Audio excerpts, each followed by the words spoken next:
Hello everyone, कैसे हैं आप? I hope you all are good. So guys, welcome back to my channel टीका English classes में आप सबका स्वागत है। गाइज, आज हम करने वाले हैं 10th class book first flight से 5th poem the ball poem. This poem has been written by John Berryman के द्वारा लिखी गई है। इससे रिलेटेड आज हम लॉन्ग क्वेश्चन करने वाले हैं और वन लाइनर क्वेश्चन करने वाले हैं, तो बने रहिए मेरे साथ। फटाफट वीडियो को लाइक कर दीजिएगा, चैनल को सब्सक्राइब कर दीजिएगा, बेल आइकन को प्रेस करना बिल्कुल भी ना भूलें ताकि सही समय पर आप तक नोटिफिकेशन पहुंचता रहे। जिन्होंने वीडियो को लाइक कर दिया है, चैनल को सब्सक्राइब कर दिया है और बेल आइकन को प्रेस कर दिया है, वेरी गुड। अगर नहीं किया है तो फटाफट कर दीजिएगा। अब चलते हैं हम इसके एक्सप्लेनेशन के साथ। जो लॉन्ग क्वेश्चन है वो, what is the summary, theme, title, plot, main idea of the poem बाल पोएम। बाल पोएम का जो है समरी है वो क्या है, थीम क्या है, टाइटल क्या है, प्लॉट क्या है, इससे रिलेटेड कुछ भी क्वेश्चन आए बस आंसर आपको ये रखना है। आपके फुल मार्क्स जो 4 या 5 मार्क्स आने हैं वो कहीं नहीं जाने हैं, ये मेरी गारंटी है। इंट्रोडक्शन में क्या लिखना है, it is very interesting poem, it has been written, किसके द्वारा लिखी गई है, जॉन बैरीमैन के द्वारा लिखी गई है। This poem is a psychological study of man's reaction at some material loss. कहते हैं कि ये जो कविता है एक क्या है, मनोवैज्ञानिक अध्ययन है। किसका, मनुष्य की प्रतिक्रियाओं का, किस पर, भौतिक चीजों के गुम होने पर। The main theme of this poem is gains and losses are part and parcel of life. अब पार्ट और पार्सल का मतलब होता है महत्वपूर्ण भाग या हिस्सा, किसका।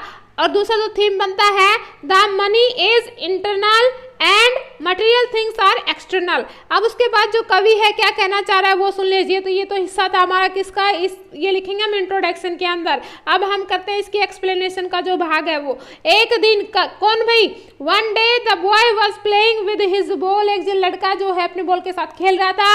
ही threw his ball to high, इतनी ऊंचाई पे फेंक दी।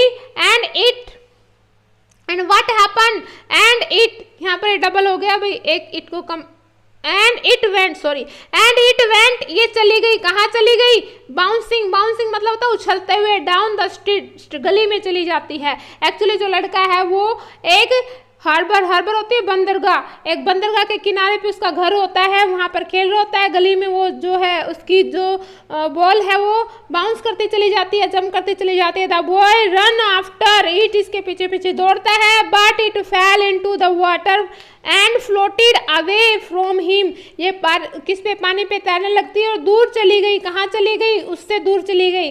The loss of the ball was big shock to him, बच्चे को जब ये पता चला कि वो उसने बॉल गुम कर दी है तो बड़ा ही उसे सदमा लगा। ही बिकेम वेरी सैड, उदास हो जाता है। And he had no money to buy new ball, उसे नए बॉल खरीदने के लिए उसके पास पैसे नहीं होते हैं।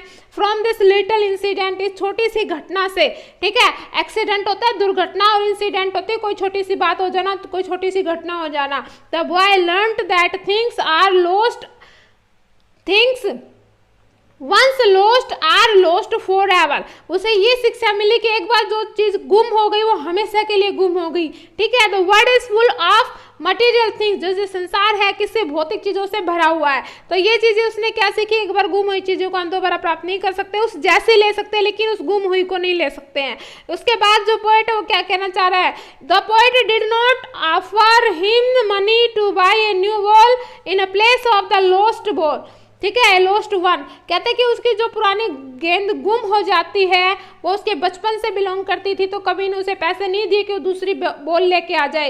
एक्चुअली क्या है, ही न्यू, वो जानता था, कौन जानता था, पोएट जानता था, that the boy was learning a very valuable lesson from this incident, क्योंकि कवि को पता था कि इससे वो एक बात सीखेगा। क्या सीखेगा, कि गुम हुई चीजें कभी भी वापस नहीं आ सकती, उसके जैसी तो ले सकते हैं लेकिन हम उसको सेम टू सेम वही चीज हमें नहीं मिल सकती। जैसे बीता हुआ समय वापस नहीं आता है, दूसरा समय आ जाएगा लेकिन वही समय वापस नहीं आएगा। इसलिए अपनी जो चीजें हैं उसकी इंपॉर्टेंस को, उसके महत्व को समझना चाहिए हर किसी इंसान को।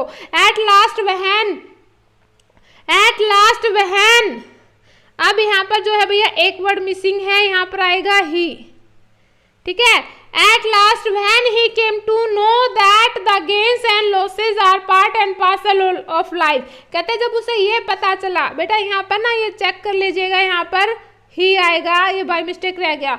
द लास्ट, एट लास्ट अंत में, when he came to know, अब यहाँ पर ये फ्रेज है, came to know होता है पता चला, comes to know होता है पता चलना। when he came to know, जब उसे पता चला, that the gains and losses are part and parcel of life, so he runs back to the street leaving the the ball in the water.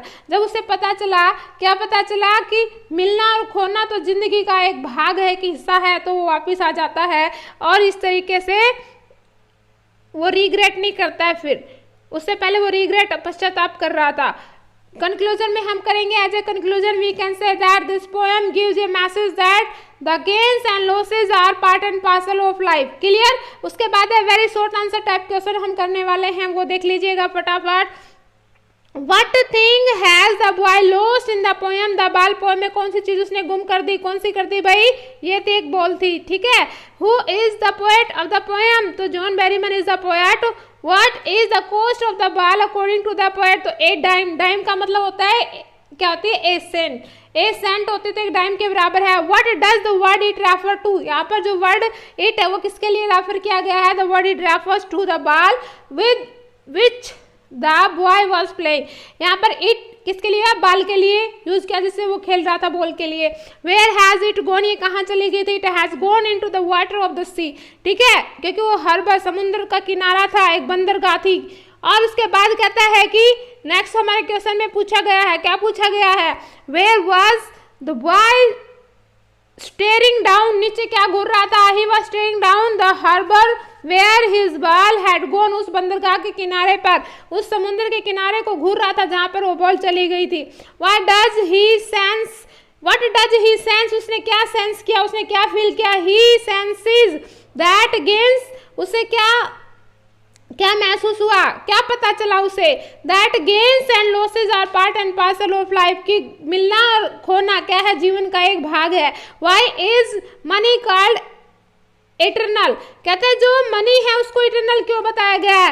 If we have money we can replace the lost thing. यदि हमारे पास पैसे हैं तो गुम हुई चीजों को हम सेम टू सेम दूसरी चीज हम खरीद सकते हैं। Therefore it is called eternal. और दूसरा हमारा पूछा जाता है कि एक्सटर्नल से रिलेटेड है, तो वो आ जाएगा आपका, क्या आ जाएगी? एक्सटर्नल के अंदर क्या आ जाएगा आपका? सांसारिक चीजें हैं, जो मटेरियल थिंग्स है वो वाली आ जाएंगी। अब उसके बाद नेक्स्ट क्वेश्चन आता है, वो क्या है बेटा?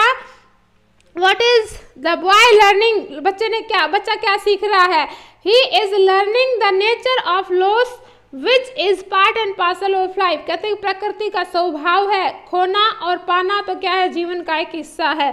What must every man know one day? कहते हैं कि हर किसी को एक दिन क्या पता चल जाएगा? Every man must one day know, हर किसी को एक दिन ये जानना होगा क्या? That gains and losses are common things in life. जो पाना है, खोना है, वो क्या है? जीवन का एक कॉमन, एक मुख्य भाग है, आम भाग है, ठीक है, कॉमन भाग, पार्ट है। तो इससे रिलेटेड जो है हमने क्वेश्चन को एक्सप्लेन कर दिया है, और साथ में पोइट्री से भी रिलेटेड आपको वीडियो मिल जाएगी विद लिटरेरी डिवाइसेस के साथ। तो देखते रहिएगा मेरी वीडियो को। मिलते हैं नेक्स्ट टॉपिक के साथ नेक्स्ट वीडियो में। तब तक के लिए goodbye and take care.